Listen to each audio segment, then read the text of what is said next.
Inulan at binaha ang ilang lugar sa Visayas dahil sa bagyong Ferdy at Habagat.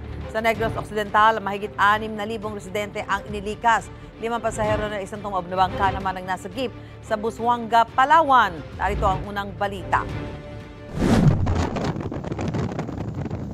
Dahil sa malakas na hangin at pag-ulan na dulot ng bagyong Ferdy at Habagat nitong weekend, tumaob ang bangkang yan sa kayang 5 tao sa dagat na sakop ng Busuanga sa Palawan. Ayon sa mga otoridad, nasagip ang mga pasahero at nasa ligtas ng kalagayan matapos rumisponde ang ilang volunteer. Galing daw sila sa bayan ng Culyon at pauwi na nang mangyari ang insidente.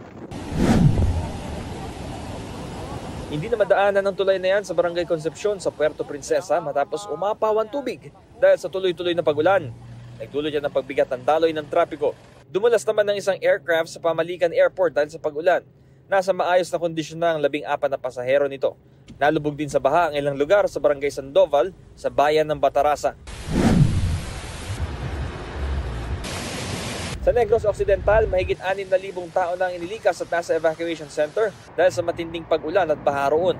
Nailigtas naman ng ilang residenteng natrap sa kanilang mga bahay sa Bacolod kasunod ng pagtaas ng baha. Inabisuhan ng mga nakatira sa mga barangay na madalas binabaha na agad lumikas at huwag nang hintayin tumaas ang tubig.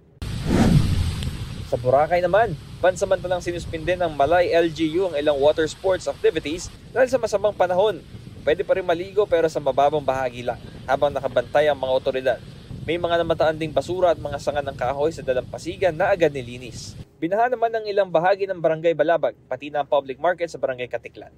Ito ang unang balita, Bam Alegre, para sa GMA Integrated News.